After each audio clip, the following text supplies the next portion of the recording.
tinotenda Mwari zvikuru. Ndipe rukudzo remekedzo rwangu kuna baba nana mai.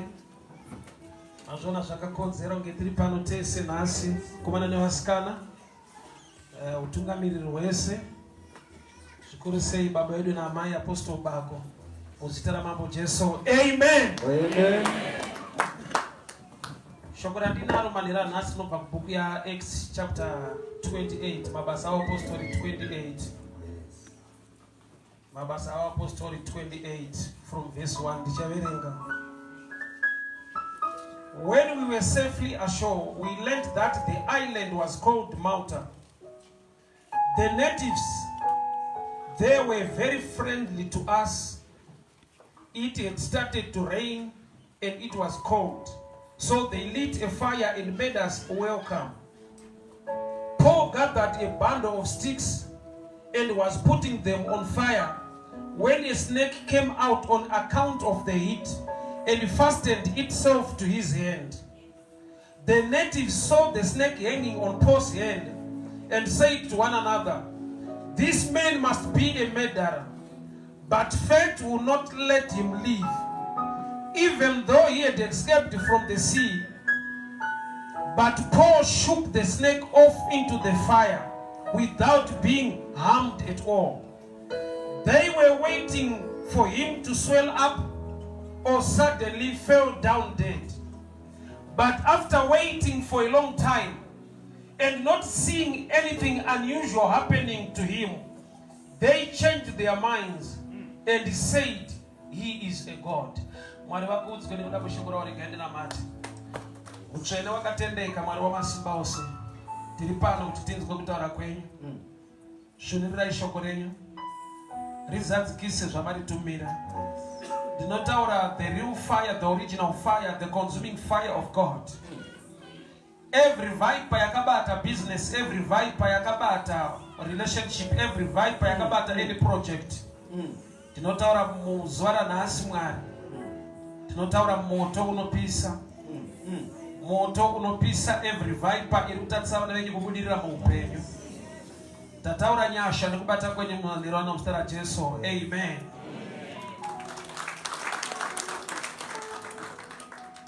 Nyaya ndaverenga pano ndeyevarume vari kufamba naPauro muzodzi waMwari. Vane kwavari kuenda. But along the path, along the way, vanosangana nedambudziko, chikepe chavo chinoparara. The shipwreck along the way.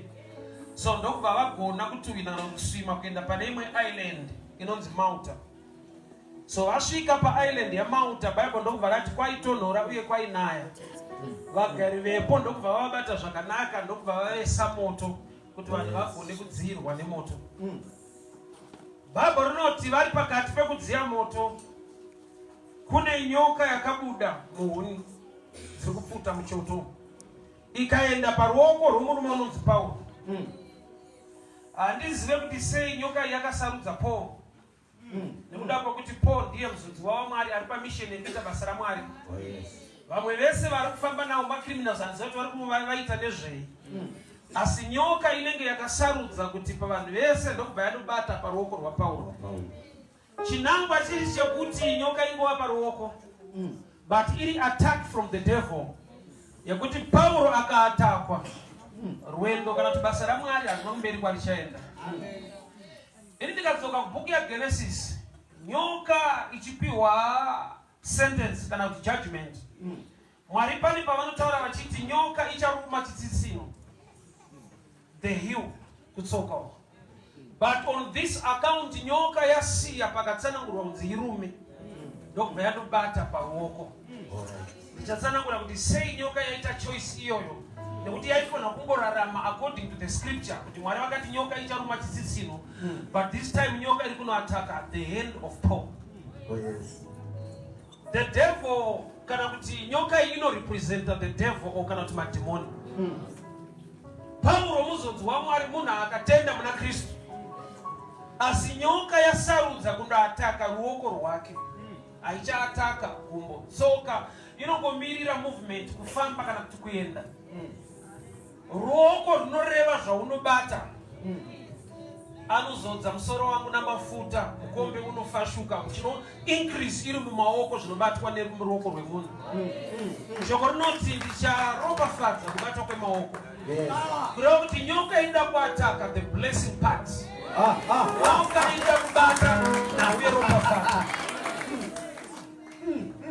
ndane 44 years andisana kunzwa dhimoni richiti munhu aende kudenga achiite denga apinde madhimoni ese andinonzwa ati manifest anotaura zvepano arorwe haachate haadhraivhe haavake imba handisati ndanzwa dhimoni riri against kuenda kudenga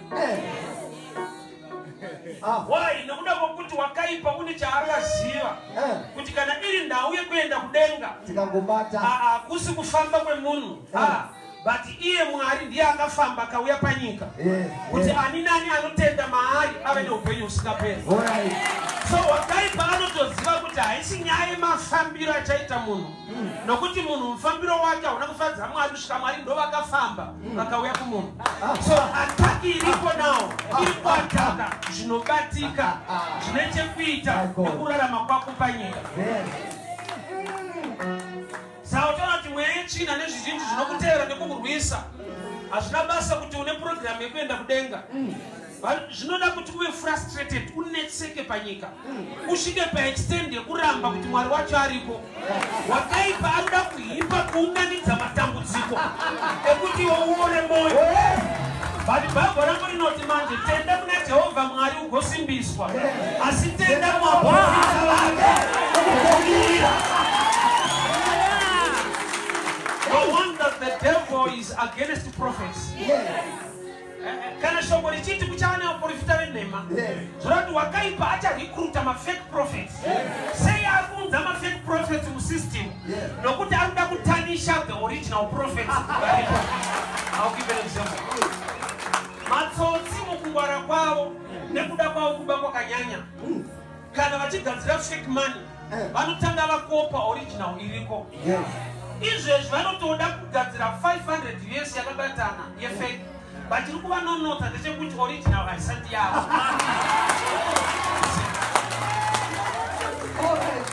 So pese panonzi pachava nechenhema pane chochokwadi chiri kuatakwa. So wakaipa kana kuti madhimoni haaswera achiataka vamwe vanhu vese why nokuti anoziva kuti nhau yekuenda kudenga ndiye akauya kuzokutorai. But kana iri nhau yekubudirira the work of hands ari kuda kuruma maoko ako. So nyoka yakaziva, Satani wakaziva kuti munhu ndikamwataka Satani wakakumbira kuna Mwari kuti ndipeiwo nguva ndibodhila naJob. But chakandinetsa Satani anoita sekunge arasika parequest yake nekuda kwekuti haatange nekuataka Job, anotanga nekuenda kudanga remunhu.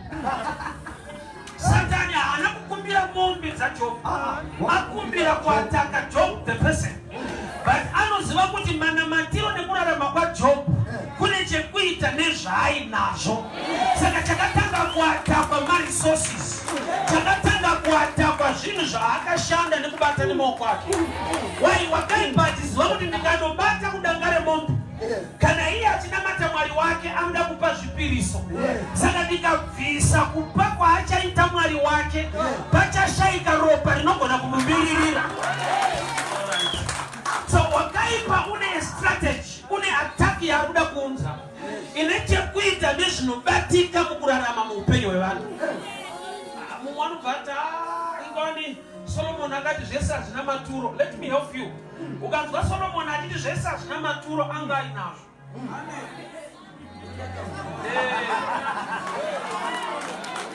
Akasvika pakukonkluda kuti zvese izvi hazvina maturo iye ainazvo.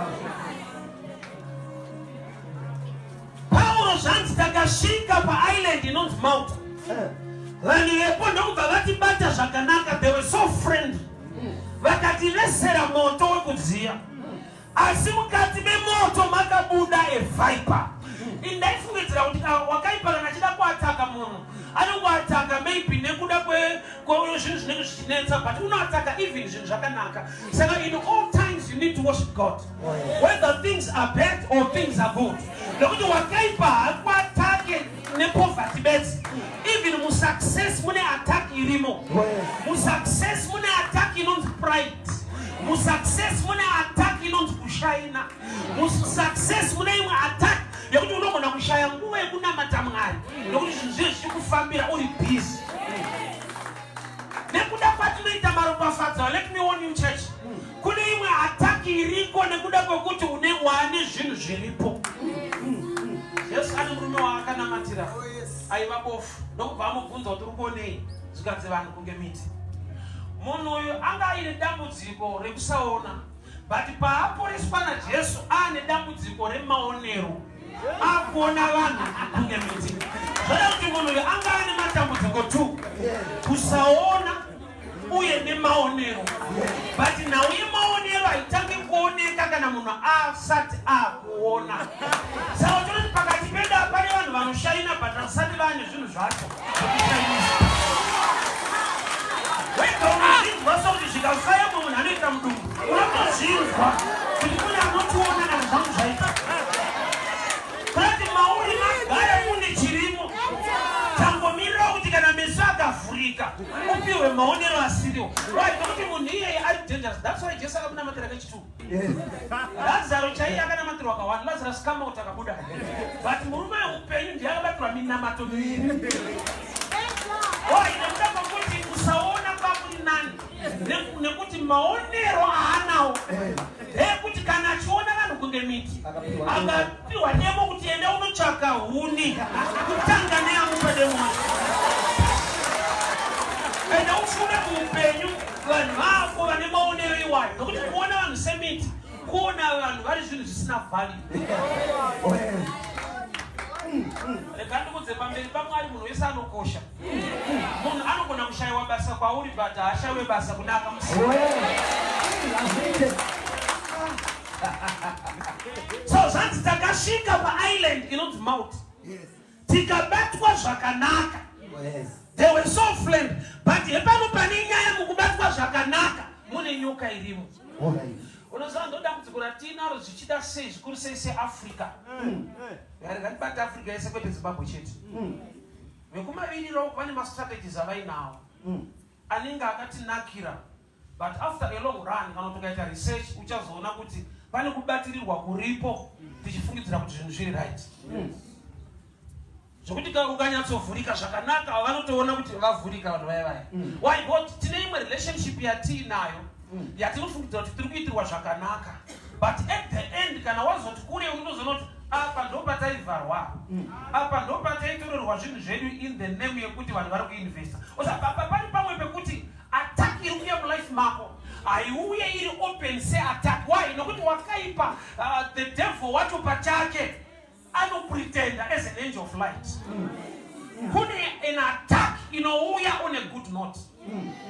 Enemy yako ikabuda pachambire enemy yako unogadzirira ukasangana nayo. But enemy yako ikapinda mshamwari yako unoipa welcome. Varume vachida kuti vabate Jesu vakapinda muchikwata chaJesu, havana kutsvaga wekunze, vakatsvaga ari mukati.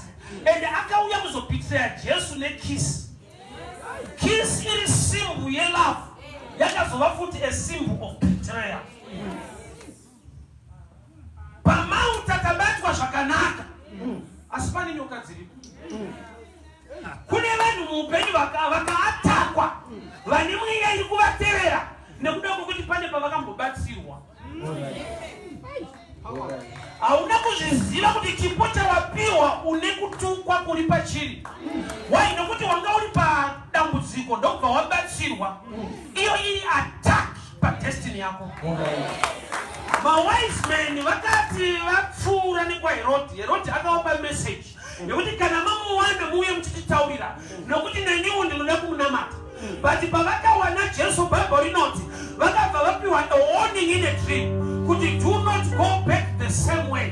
Why? Nokuti Herodhi ari kuda kuuraya Jesu, but paari kuda kuuraya Jesu haana kufamba nemessage yekuti ndiri kuda kuuraya. Akapa message yekuti I also want to worship him.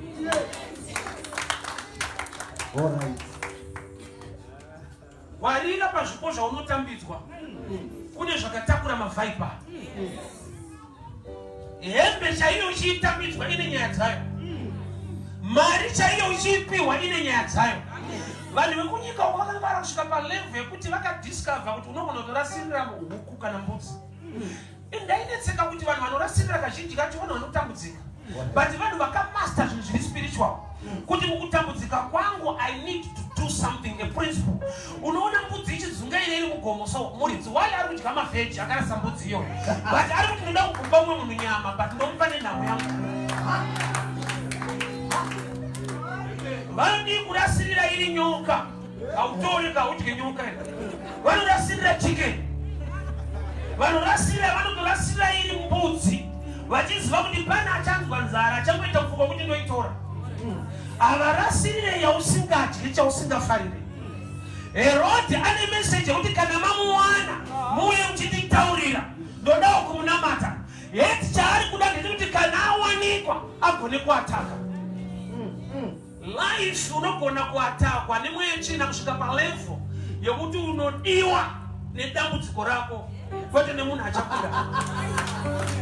Alright, unonyasondinzwa. Kuna ari muwanano ari murelationship ari kutodemba kuti ndakawanana nedambudziko rangu. Dambudziko rake munhu ari kutogara naye.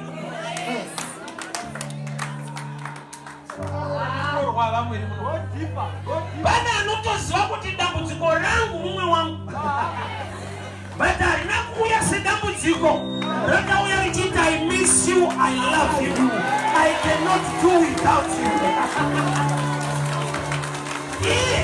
Iye aita handirare kana ndisina iwewe, but izvezvi ndiwo waakusalala nokuti unaye pachararika.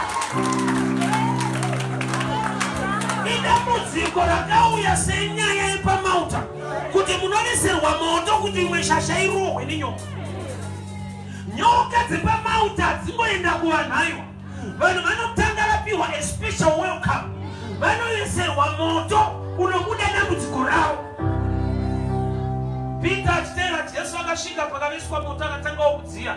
Pane musikana akauya akati mumwe wacho, tikuita kuti Peter agone kuonekwa ari pamoto. Moto unoprodusa zvinhu two, heat nelight. So heat ndo yaaida, but light riri kumuexposa.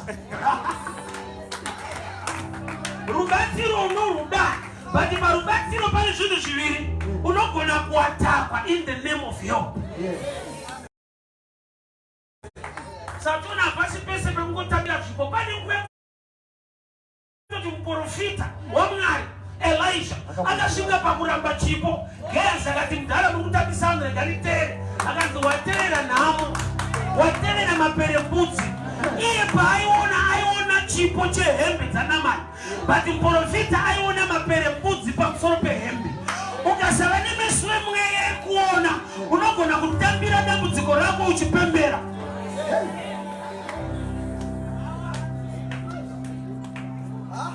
Kuti ndiwo wakatizira, izvo zvikutoronga kukutiza kwawakatizira. Vanhu vachikuti mira usaenda ukaita kutiza, izvo zvawakuda kutotiza kutochidzwa. Kuti wakamhanyira dambudziko rako, harina kuuya sedambudziko, rakauya serudo. Vagari vepaMalta idemonic system yekuti kana yako ataka vanhu inoudza zvinodiwa nevanhu. Munopa welcome dambudziko renyu, munoomberera nekupemberera dambudziko renyu. Wasaka kunzwana izvo zvamusoro sekuti takaita mistake, takapemberera risiri zvo. Anombozwa mwana chidaro zvo. Zvinoitika. Takamhanya. Takaita dzungu. Zvii dambudziko rinogona kupfeka a camouflage yekuva so friendly, kuva chinhu chakanaka. Zvanzi vagari paisland yeMalta, they were so friendly. Vakatibata mushi ndokubva vatovesera vanhu moto. Iwo kumwe kudiwa imbotya, kudiwa kuri right, but kune kumwe kudiwa kwaunofanirwa kunyatsotya, kwaunofanirwa kusenza munyika yemweya kuti uku kudiwa uku kunokuwadza munhu. Inga right example, nyangwe une dambudziko rekushayiwa mari, pakauya munhu izvezvi ane kana 50,000 yese ndakazokupa, unotanga kuti mubveta kumabva kupi ndimani. Thank you, God bless you. Usati ya one decide kuanda kwayoka. Ndogo nongenda kutambale masatanisi kana kuchekereso. Uni namo inutuda mari jinji. But jinji kauya unopanika. Unonetseka kuti baba novesa mtitukiza mafunga kupaini 50,000 years. Kuti etangofunga nezvako. Unotika. Kune rugari runotyisa. Why nokuti itsika imwe yechina kuputira ruvengo pachinhu chatinogamuchira. Ataki iri kuuya ndeyekuti zvanzi kwaitonhora, saka kukatonhora munhu anoda kudziya moto. Kwainaya vanhu vanoda kudziya moto. But kune nyoka dzepo dzinotaimira shasha kana dzaakudziya moto. Sababa rinoti Paulo wakanhongawo tsotso dzake ndokubva aisawo mumoto. Ndinofara kuti iwo ungodziya moto waoneswa nevanhu. Usina kuisa minamato yako pamusoro pemoto iwoyo. Pese pauchagamuchira chirwisa munamato wako kuti kana pane plani yekusarorwa pachipo ichi minoroorwa, kana paine plani yekusasimuka muupenyu pachipo ichi minosimuka. Zvimwe zvipo zvinoda kuiswa a word of command. Unoiwa kungasvike pakurwadziwa kuti takatomupa zvatakazvigadzira pachinenge hasi kushanda. Zvanzi vakarisa moto, vanhu vakatanga kudziya moto. Nyoka ndokubva yati chance yakwana. Regai chibuda manje. Bible rati because of the heat, the account of the heat. Chakaita kuti nyoka ibude kwa moto unga wakudziye. Kurati kune imwe level yekudziya isingaurayi nyoka but uri moto. Kune mamanamatiro ekuti uri kuitaka kudziya hako but heat iyo iyi manje inokuexpose more. Pane level yekunamata inoita kuti wakaipanzwa kuti inofanira kukurova straight. Panoda kuwedzerwa tsotsa. Paulo haana kungodziya moto waiswa nevanhu. Zvanzi akati nyangwe tichibatwa zvakanaka tatsvagirwa huni, ini ndinoisa dzangu mumoto. Kana iri nhau yekunamata zvimwe tingaitirane, but gonawo kupfugama munhu ngaisewo dzake tsotso mumoto. Hongu ndichanamatirwa ndichabatwa musoro, but neniwo ndichanamata kuna Mwari. Ndakudawo mutenda anogona kutsvagawo tsotso dzake. Jesu ari kugetsimani akaenda kuvadzidzi vake akati mukai munamati. Haana kuti akana ndiripo munhu ngaarari, amudhara aripo, munotyirarai. Akati they must come a level yekuti ini nyangwe ndiripo ndoda kuona mukristu anogona kupfugama achinamata. Jesu aripo, haana kuti vanhu relax. Akatayo mukai munamati. Pane hondo yakazouya vanhu vachida kubata Jesu. Jesu haana kutiza. Kwakatiza vanhu vasida kubatwa. Kusanamata kunoita kuti umhanyiswe nesiri kumhanyisa iwewe. Hauna kudinzwa, hauna kudinzwa, hauna kudinzwa. Vanhu pavakauya vachida kubata Jesu, vamwe vadzidzi ndopavakatiza.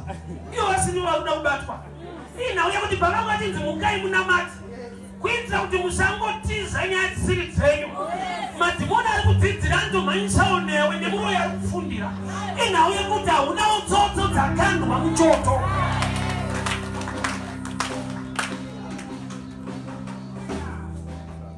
Hama dzangu ndibatsirewo kunamata. Hama dzangu ndibatsirewo kamunamato. Iwo uchibatei batawo. Mutendi ngaawane dzake tsotso dzaanokanda mumoto. So that a viper came out. Ndobva yamonera ruoko rwaPaulo. Zvanzi vanhu vanga varipo ndokubva vaisa judgment yavo zvikanzi murume imhondi chete. He must be a murderer. Remember kuti he was a murderer. Saka vanhu havachiri kungomaasosieta nekwaakabva. Basa kune matambudziko anoti akauya Paulo vanhu vanoti haunamate waakunamata. Why? Vari kufungidzira kuti zvinongoataka vanhu vasinganamate bedzi. Basa pane pamwe pekuti vanhu vanokuti dai munhu hayanamate iwe chitonamata. Why? Nokuti vari kujaja nekuda kuti pane vhaipa yakakumoneredza. Basa pane nguva yekuti unomonerwa neurofa unafuta kuti haunamate. Vanhu vavati dai munhu aita serious nekunamata uyu. But there is a season yekuti pane nyoka inomonera ruoko. Zvireve kuti nyoka ipa yakumonera wafa, but ikangokumonera vanhu havarigere kutaura. Wakambomonerwa nenhamo zvekuti vanhu vanoti munhu inofunga ane kusavimbika akaita mukunamata. Kuna situation yekuti vanhu vanotaura kwete nekuti nyoka yakuruma ukafa, but nekuda kwekuti vane nyoka yavari kuona pauri. Vari kuona usingagamuchirike, une ruvengo rwakakumonera.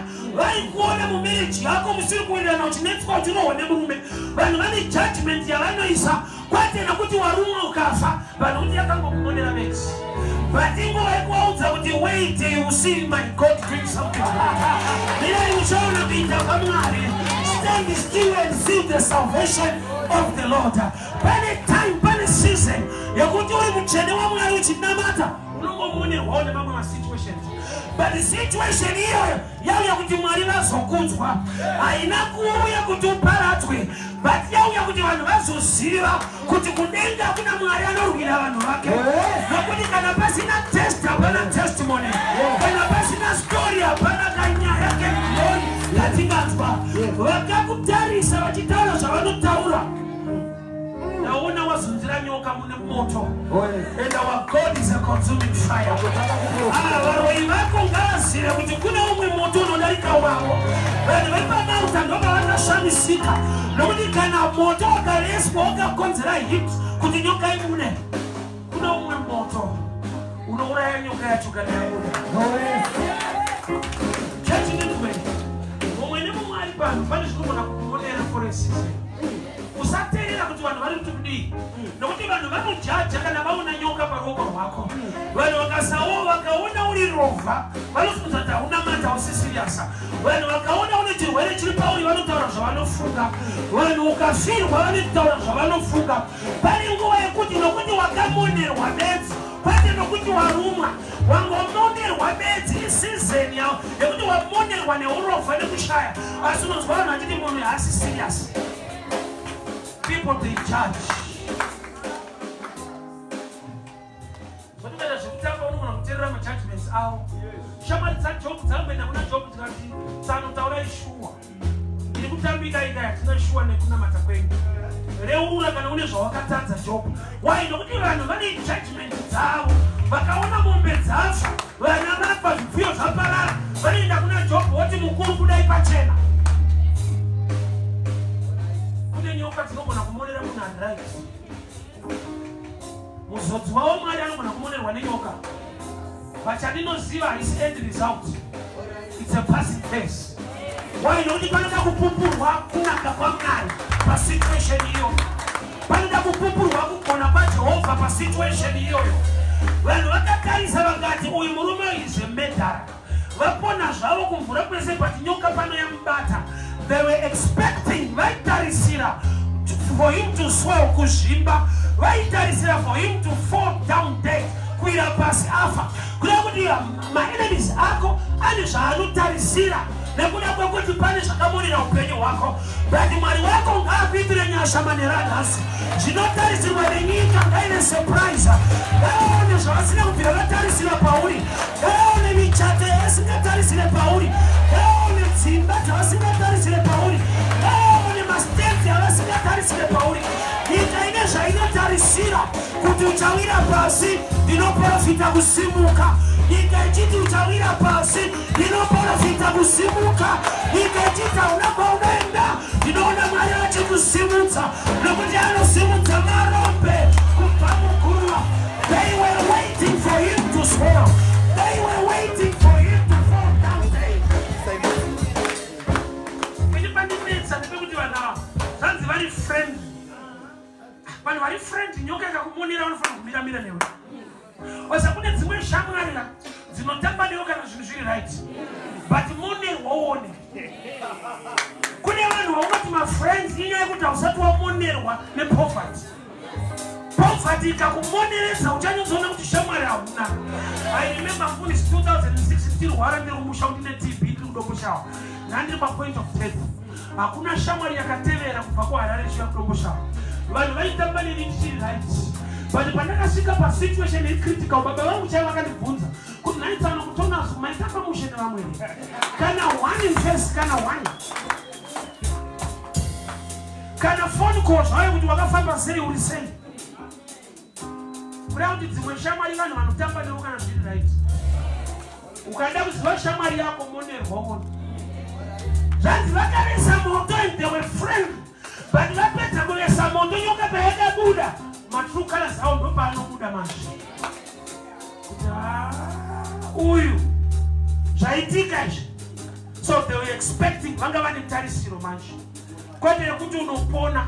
Kwete tarisiro yekuti zvinopfuura. But yekuti uchapfuura iwewe. They were expecting him to fall down dead. Ukanzwa vanhu wawakapedzera kuona wasangana nawo nhasi. Vakakuti hesi ndiwe uchiri mupenyu. Mubvunzo wekuti uchiri mupenyu. Isaini yekuti palist yevanhu vaifanirwa kufa vafanirwa kunge uripo manje. Uchiri mupenyu nanhasi. Kune vanhu vane dzimwe tarisiro so. They were expecting to see him akazvi. Kune vanhu vane zvavanotarisira havabuda hawo pachena. When you got to be a team of Dana, so you never have Dana's name. Elacha. Oh, one was going to be one of the animals to chat to myself there. I'm going to sheepy, shut up, Banation. I also saw that chat out on the army, but coming and a bee, but then I said, go on, I'm not telling my balloons, because the sheep is not run by the much. But when it comes to the town, and no far of that, what's around that is a woman. He are not in no food walk and not walk another so no far of him, no kayak there walking the Baruko or Power. As I never tell you what I'm by people. No kayak tell you what moderates a walk or Power. But I never tell you what would have power.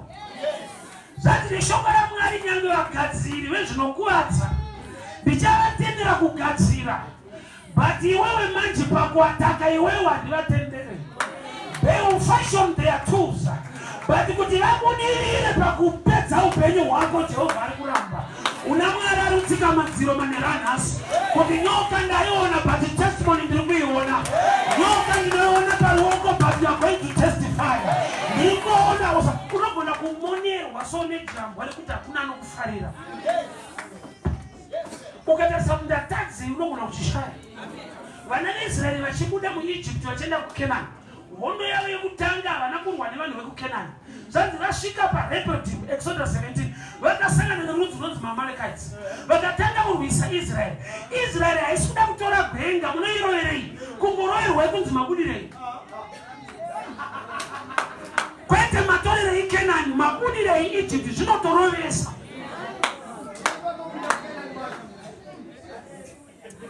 Asati wangu ngengeri waingoti wawana stand kuti wavaka. Zvinorengesa. Kurorwa usati kuwanzi wakaingenja cheki. Zvinorengesa. Israeli haina kubuda kuti itore gwenga. Yabuda kuti iende Kenani. Kune mweya unongomukira vanhu vari mu right direction.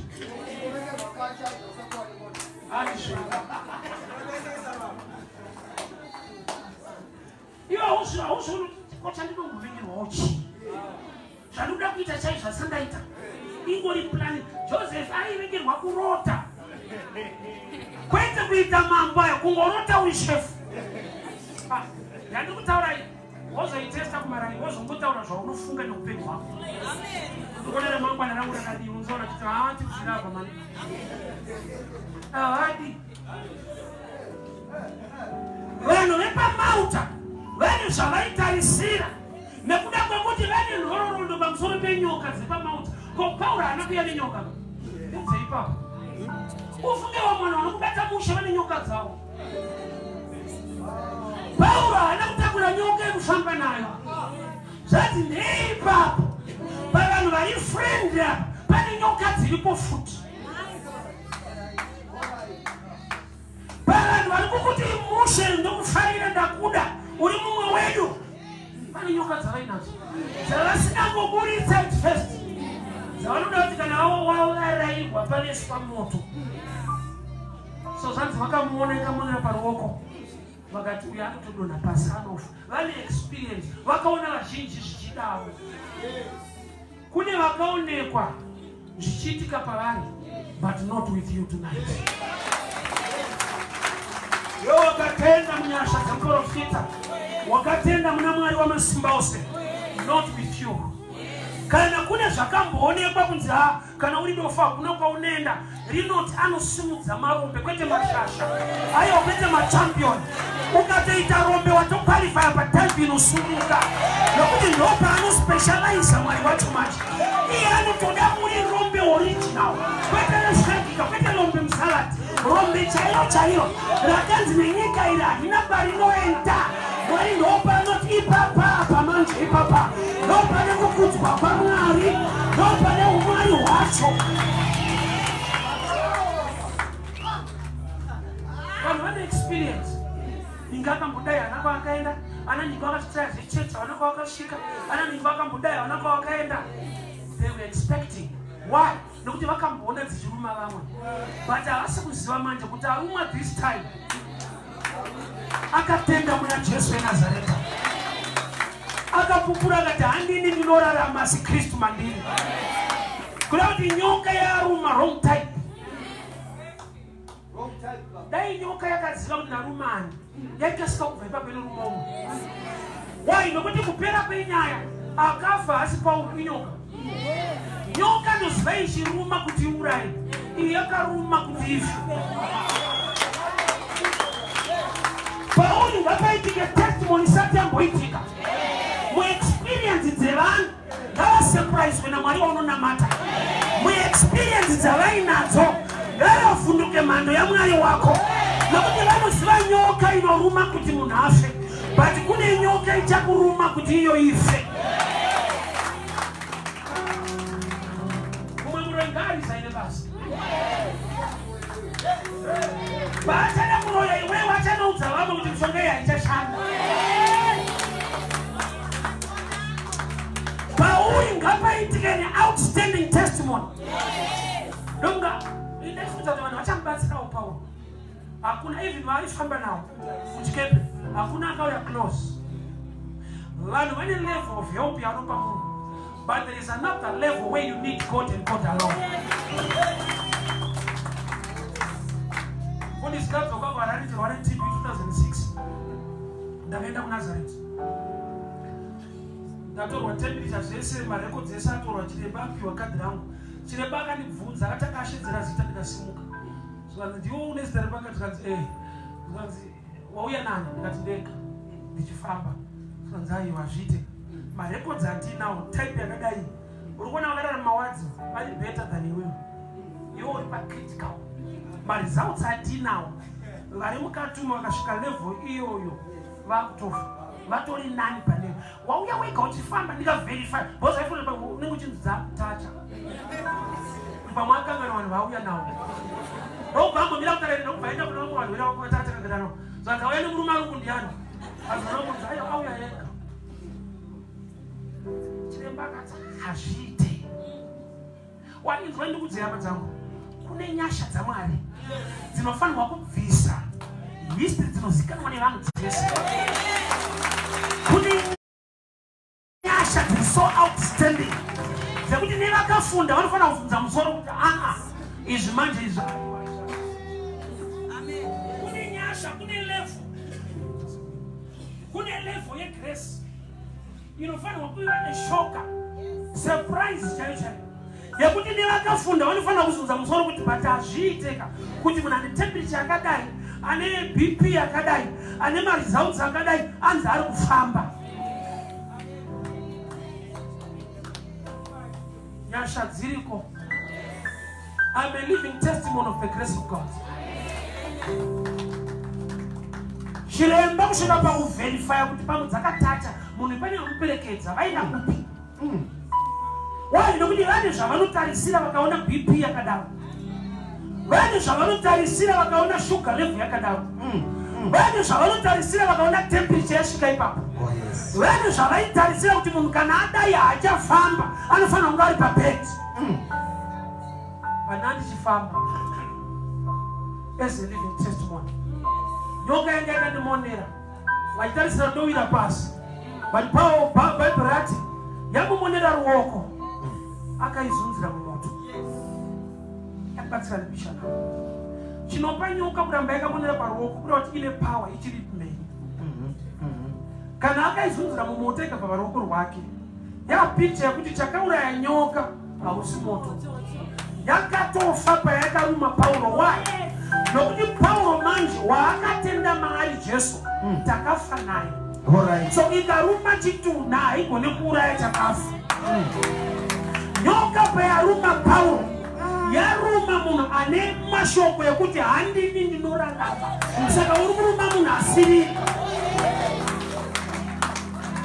Yaruma akafaka. Kana munhu ava munashe ava chisikwa chitsva. Zvoya kuti vanhu vaimbotsvaga iwewe vakasangana newe havakuwani ivo vachiti vakuwani. Esau aitsvaga munin'ina wake Jacob ndokubva amuwana. Yet Jacob pashure pabva pariva Jacob asangana nemutumwa wokudenga akanzi kubva nhasi waakunzi Israeri. Mukoma vari kutsvaga Jacob. Yes. Kurejista yekudenga Jacob hakuna, kuna Israeli. Zvareva kuti kana waita encounter nedenga, Yes. pane favor inobata pauri. Yakuti chiri kukutsvaga musystem yavai kutsvaga vachida kukuwana hauwanikwi. Zanzi nyoka payakamuruma iye ndiye akaizunzira mumoto. Kureva kuti yanga yawika payakamuruma. Yanga isisina simba iri paruoko rwake. Nokuti maari mune ropa raKristu rinotaura life. Paakarumwa ndiye akaizunzira mumoto. Zvoreva kuti iye Paulo pachake manje ropa rake rine moto kudarika moto unovezwa nevanhu. Moto uriko in two stages, in two levels. Kune moto wevanhu nemoto wekudenga. Leviticus 10. Vana varo pane pavakatakura moto wekumba. Moto wekudenga usadzike paatari nekuda kwekuti vaifamba mufambiro unonyangadza Jehovha. But vakomana nekuda mbiri nekuda status tichiri maprofeti pano vakaziva kuti moto ukasaburuka zvinomakisa. Saka takuita taakutakura wekumba. So kune moto unogadzirwa nevanhu kogoita moto waJehovha unonzi consuming fire. And waJehovha kuratidza kuti ndewaJehovha Elijah akazvidemonstrata paMount Carmel. Akatanga adira mvura pamatanda ndobva ati achapindura nemoto ndiJehovha. But chaakatanga kuisa pahuni imvura. Chandinoziva mvura inodzima moto. But Elisha paaisa moto mvura ari kuti Mwari wandiri kutaura nezvake manje anotoda zvinopikisa kuti anyatsopareta mushi. Anotoda paine mvura kuti adzikise moto. Saka kuti kwakaregwa vanokuroya vachiroya, kwakaregwa vanokumaka vachikumaka. Nokuti kana Mwari ako kusimudza anotoda zvinopikisa zvinorwa newe ndozvaari kuda kuti aratidzwe Mwari wake. Baba unoti anogadzika tafura pamberi pavadzivisi. Anoti ndogemu yake kutanga kuona kuti uri kudziviswa. Haagadzike tafura nokuti waida benzi. Anotanga ada to oppositions. Kuti ngapasimuke dzimwe dzinopikisa. Pane tafura ikagadzikwa pamberi pavadzivisi inonakidza kudya. Unazarati ukawana mari yako waenda kumhiro kuLondon ukatanga kudya mari yako uriko hazvina impact yakanyanya. But waita mari yako ukadzoka mumaraini mawainza uite mari. Oza pamberi pavadzivisi panonakidza kudya. Oza vanenge vachitarisa kumafambiro ari kuita madzimba ako. Pamberi pavadzivisi Mwari wacho ndo paanoda manje. Why? Nokuti ndo panopruvha umwari hwese. Church means way. Vagari vepaMalta vabatsire nyoka kana yakumoneredza. Level yehope yavo kuvesa moto kuti udzime. But kana pane nyoka dzabuda pakuda iwe neMwari wako. Tine zvatinogona kubatsirana sechurch. But pane level yekuti iwe naMwari wako.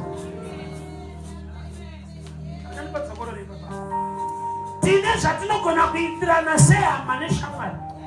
But kune level yekuti shamwari hadzichakwanisa hama hadzichakwanisa. Pakuda dunga munhu naMwari waakatenda mari. Avanogona zvekuisa moto.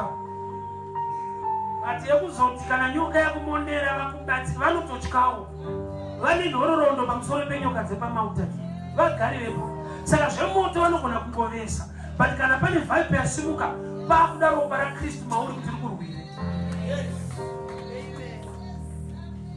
Munhu akashayiwa ukama naMwari akangoti chero ndiri kwandiro kune nyasha dzenzvimbo kogoita nyasha dzinofamba newe nyange usiri panzvimbo. Kune help yaunopiwa nevanhu wozoona kuti apa havachakwanisa makuda Mwari. Ukarwara ukaenda kuchipatara vanhu vanouya pamavisiting hour first month or first week. After 3 months ukaramba uriko unenge vakubvunza panaenda vanopera moyo. Ende usanetseka ndo panoti munhu uchazvionawo ukazoita hama iriko pane pauchaenda nepauchazobvunza panaenda ndo panoti munhu ipapo.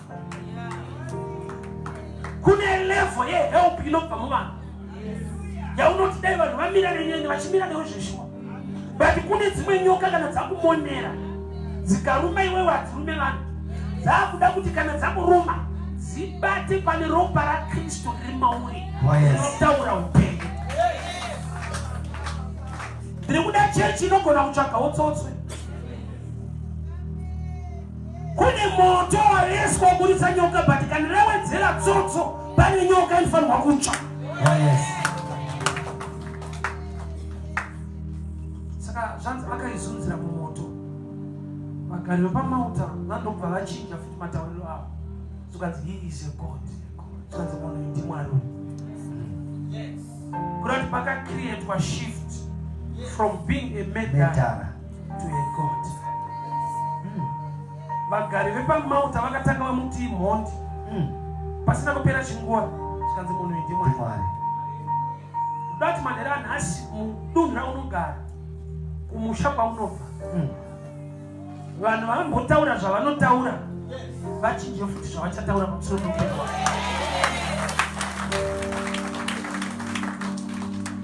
Kune level yekuti vanhu havadi kuasosieta newe vatimirawo nemanje manje ko vanhu havanetseka. Mwari akakusumudza unoona vadzoka futi. Kune vanogona kuramba kutamba newe nhasi vachazokunetsa pamberi apa kuti ndiri mufesi wako wakangano takabva kure tese. I remember pandakatanga chivhangeri chipadza kustreet ndekuwadzana parengiso baba patairoja kuwadzana uko vepo vakaunzwa kunzi muroja wenyarumukira achiparidza apa anenge ari kuhwana vakaramba zvanzi aiva anoroja mari aine kuseri wasapana munhu usingade kuasosieta newe asi Mwari hazvina kuvatorera nguva vane shift yavakaita so vanhu ivavo vakatanga kuti aitogara pedu chaipo pedu ropa aitogara ende vanonoke kufona mamunzwa kutotora naye ndiyo aitogara pano ndinadzimira kuzvitaura sa unenguva dzekuti vanhu vakakufonera unozvati havene zvida kupuruvwa. But those were the same people. Vaita havene mari aine kuseri. Vanhu vovatendera kutaura zviri negative. Mwari achavashandura vachataura futi zviri positive.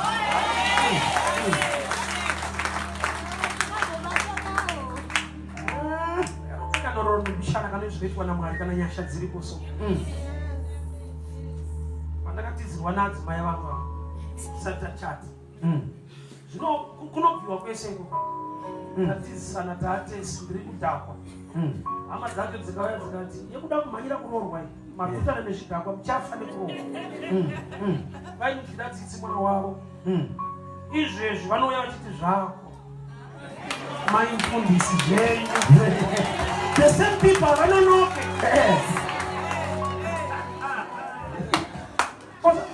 Hapa dzikauya dzitaura nadzimai uchiteerera kubva uchinyewa sokuti marombe enyaya.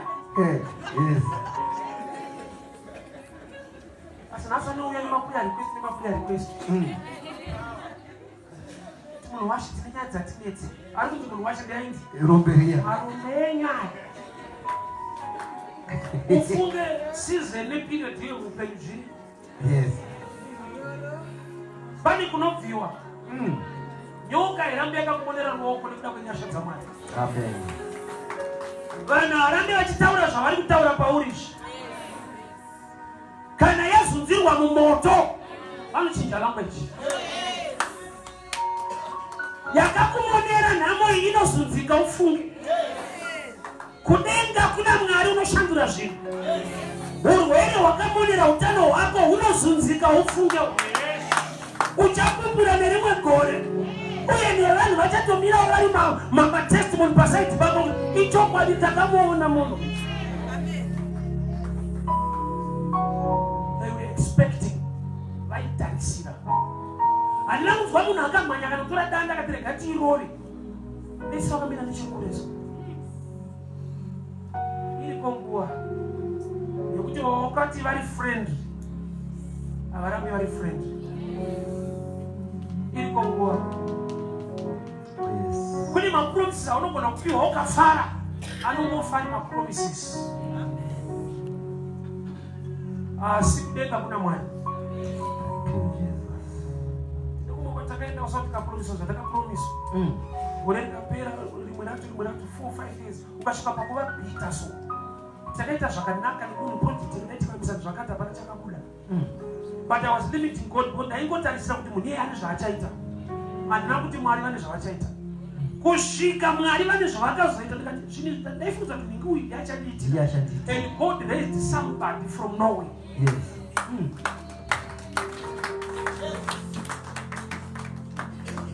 Kushandisa kunoita Mwari. Kana Elisha aifidwa nemakunguo. Hazvino kuti vanhu vanga vasiko. Vanhu vanga vasisadi. Vanhu vanoneta. Kana Elisha aifidwa nemakunguo ari pabako. Makunguo haapfeke chingwa. But aifidwa nechingwa. Kuti kune vanhu vaitopfeka chingwa. Vobirwa nemakunguo. Nokuti makunguo haapfeke chingwa. Kana Elisha aipiwa nyama, makunguo haikoche nyama kana kubika. Kuna kuti pane kumba kwaitorwa zvinhu izvi. Kuratidza kuti isaini kuti vanhu vanenge vasingade. Asi Mwari achida kuchengeta munhu wake. Iriko nguva yekuti vanhu vanenge vasingade. But usajaje sekunge na Mwari wacho haachada. Kuna Mwari anokuda. Vanhu vasingakude ariko anokuda. Problem yako ndeyekuti pane pawakatarisira. Ndauya kuzokudza manera nhasi isatarisiro kwari. Looking unto Jesus, author and finisher. Iye anoti ruoko rwake harina kupfupika, nzeve yake haina kuremera. But ningachazo mudikani Mwari ngaakurwire. Iva neuchapupu hwekuti hama dzangu muchiona ruoko muchiona utano ndakambomonerwa nechirwere chekuti vazhinji vaingoti hapasisina.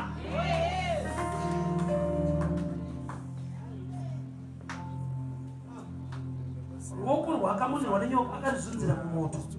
Akazunza nyoka ikawira mumoto.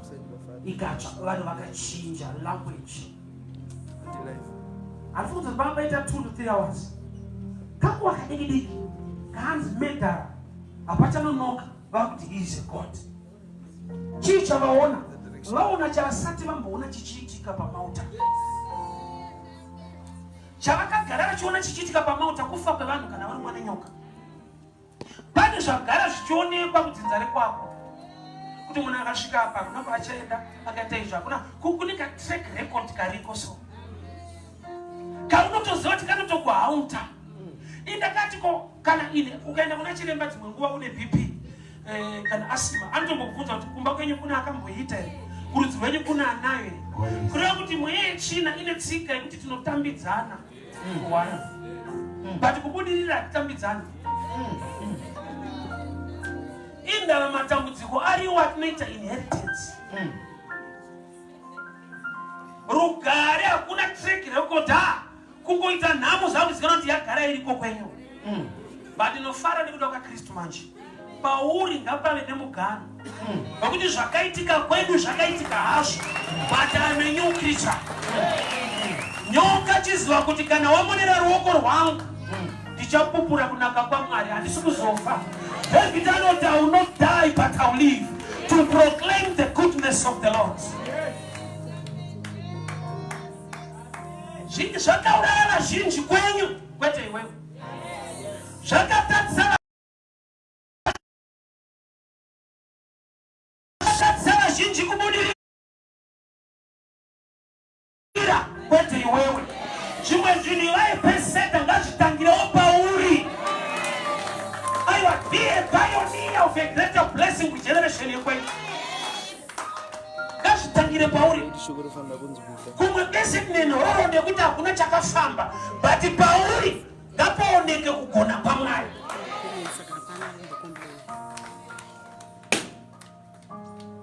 Zvaitika pana Paulo izvi zvatangira paari. Mwari create an outstanding testimony. Inzwa, Paulo dai mumaigona kupanika. Why? Nokuti zvinoitwa nenyoka anozviziva. But chakamupa kurelaxa anoziva zvinoitwa naMwari kwete nenyoka. Alright. Uzapane nguva yekuti tine zvatinotenda zviri musociety. Tichitadza kutenda zviri muna Mwari zvinochinja zviri musociety. Amen. Someone but panguva yatiri so zvinhu zvakaoma ichokwadi asi kune vane zviri kufamba. Ndochimwe chokwadi futi.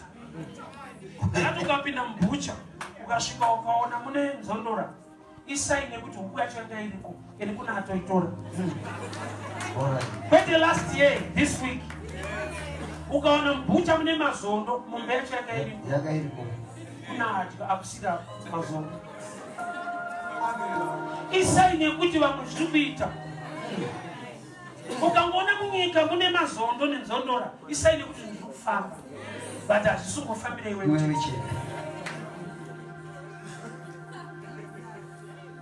Pane patingaonere nzondora huku yacho isiku. Hazviti.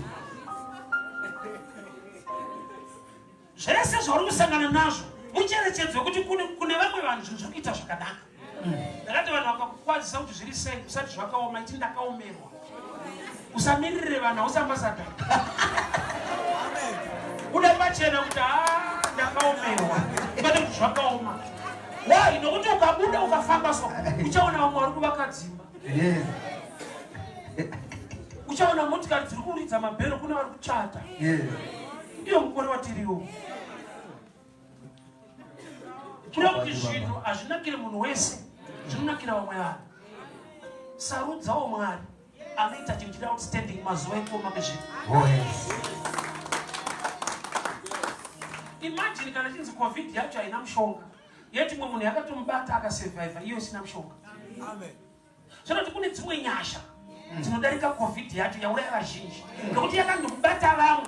Medication yacho iyi hakuna, but kune masurvivors.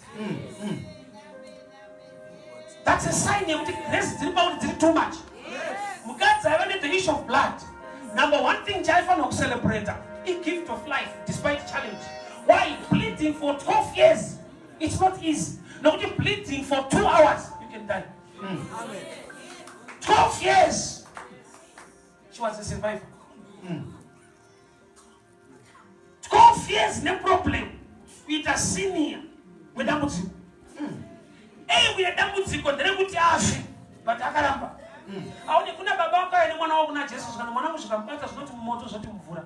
Ndakaya naye kwa dzidzi vako wakamutadza. Ndakaenda komakisa wako mwana. Tori kutadza basa. But chimwe chaifanirwa kutendwa nemudharaunda ndechekuti nyangwe zvaimuti mumoto nemvura zvakamutadza. Nokuti chaita kuti awisirwe mumoto zvaida kuti atsve afi. Pazvaimuwisira mumvura hakusi kutandara zvaida kuti afire mumvura. But mumoto nemumvura was a survivor. Ozapane pamwe pokuti mari yacho hasati yapo but nhamo yacho yakutadza yekuuraya. Unofanirwa paunombosvotesa Satani kuti zvandiri kuda hasati azviwana but wo zvauri kuda futi wazvitadza pandiri. Aone survivor. Nyasha dziri mandiri. Ndiri kutoona Mwari.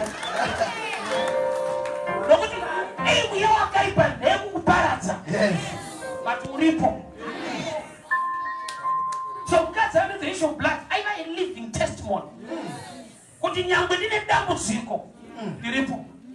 Ende ukaverenga nyaya yake yakabatanidzwa nenga mukamusikana ke 12 years kakafa. Kakangutaura kuti kakafa. 12 years kakafa. Uyu ane 12 years achirwara. Hafi. Iko kafa ne 12. Akakaberekwa nge-12 kafa kamwana kajairasa. Uyu ane 12 dzekutorwara dzacho. Hafi. Kureva kuti munhu ari kunyatsonzwisisa kuti pane nyasha dzakaiswa naMwari maningi. Koza pane chinofanirwa kukusimbisa kuti muchirwere chatekeshera chauraya vanhu nekudii uripo chakutadza. Usafudza kuti Satani anga asikadi kukwanira muCovid manga akatokuteya futimo. But Mwari wako waingokunzvengesa so. Washoko rinongoti when I see the blood I'll pass over. Unenge kujamba wakawaitwa so. Kune machallenges anongojamba iwewe. Why? Nekuda kwekuti ropa riri mauri rinotaura upenyu. Church, nzvimbo inonzi island inzvimbo yakakomberedzwa nemvura, but ipo pari panzvimbo pane land pakaoma. Island inzvimbo yakakomberedzwa nemvura, but kari kanzvimbo kakaoma kari dry. Rimwe dhimoni futi iroro rekuti unokomberedzwa nezvakanaka, but waona chakanaka chepauto. Tiete vari kuLondon, sisi vari kuGermany, ukoma graduate iwo hapana iripo. Wakakomberedzwa nezvakanaka so, but pauri hapana chiripo. Hapana chakanaka. Unenge une kamwe yake Malta. Unomerwa wakakomberedzwa nemvura zhinji. Ukaenda kuBoda pane kanzvimbo kanonzi no man's land. Kekuti venyika yeuko havatonge ikoko, veuko havatonge ikoko. No man's land. Kekuti ukandomira ipapa vanoshaya kuti polisi yeuko inokusunga sei, hausi weko veuko havakusungi. Vanenge vakangomirira kuti uchasunduruka ipapo.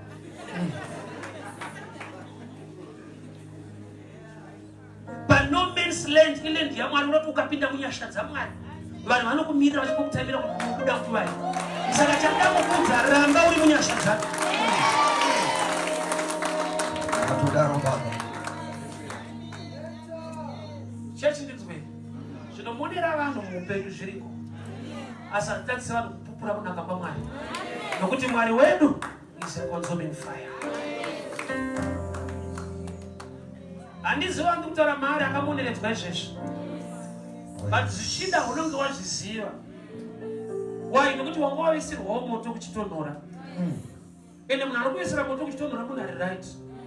Ufunge wakaipa pamubata akada kukwata anoere zvinhu zvakanaka. Pane zvakanaka zvawakaitirwa zvanga zvakaputira epackaging zvisina kunaka, hauna kuzviziva. Amen. Unozati ukaisirwa chakaipa muchinhu chaunoda, muchikafu chaunofarira, unodya uchipembera. Vazhinji vakatakwa vakaluza upenyu, vaisirwa poison muchikafu. Ukazonzwa kuti ane cancer. But vakaisa muzvinhu zvaunoda. Kune attack inouya muupenyu through gifts. Amene sei Mwari andipa shoko iri. Warira zvipo zvichauya muupenyu hwako. Pese pauya chipo muupenyu hwako usati wachishandisa, usati wapembera, kana Mwari chaiudze kuti wauya as a blessing not as a curse. Ndinobvisa chituko chiri pauri. Why? Nekuda kwekuti kune hembe dzaNamani dzinorongwa kunzi ndiri kutakura zvipo, iye achitakura maperembudzi ekunopawo mwana. Kune attack yekuti unoveserwa moto ukatonhora, wotofara kuti ndiri pamoto, wozoona kuti pamoto pane rufu.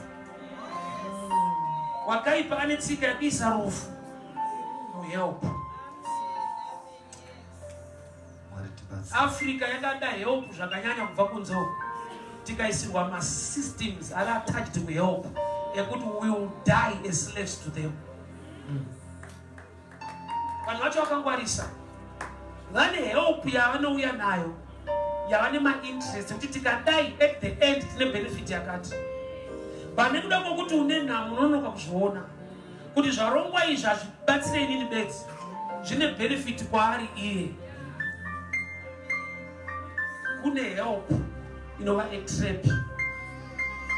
Kune kudiwa nemurume womunhu ukasaziva kuti kutambisirwa nguva in the name yekubhadharirwa rent, iri help yauya kuzodyira time yemarriage.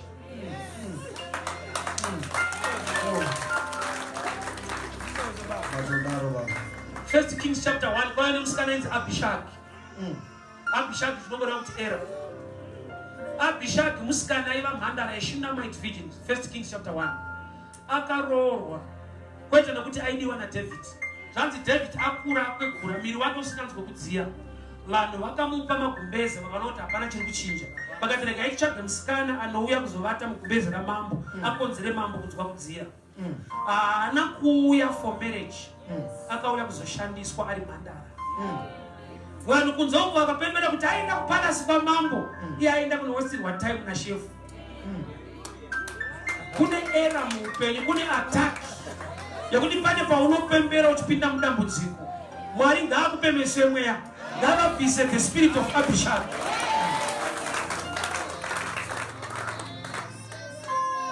Unouya kuna King David kwete nokuti anokuda, bali kuti anzozokuita kuti adzirwe. Hauna kuroorwa, hana mari yakabvisa, uri kungodzisa munhu ada kutofa. But pauri kudzisa mambo hausi kuzva kuti yako time iri kupera. Kune mweya wekuwestira vanhu time.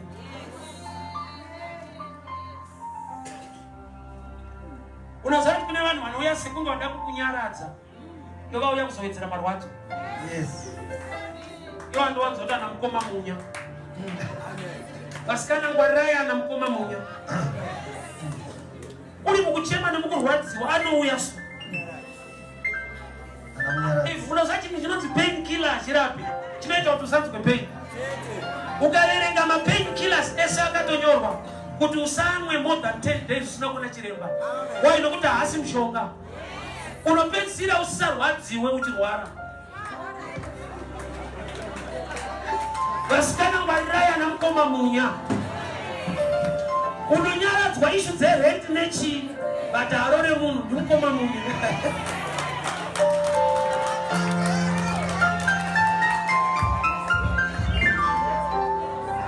Itimu repamauta rinovesa moto kana watonhora. Vati vachizoti tine nyoka dzedu. Ane hidden agenda but anoziva kuti iri kutonhorwa shasha. Haana mari yerenta, ane foni yaari kuda. Ana mukoma munya anongotaimira panotonhorwa munhu.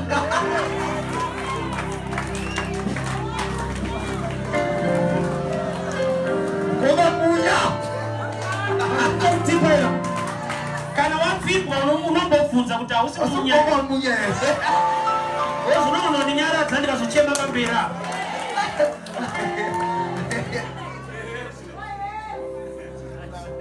Sababu rakati mweya muchene ndiye munyaradzi kwete mukoma munya. Ndokumbira tsumuke ndinavate chechi. Mukoma munya.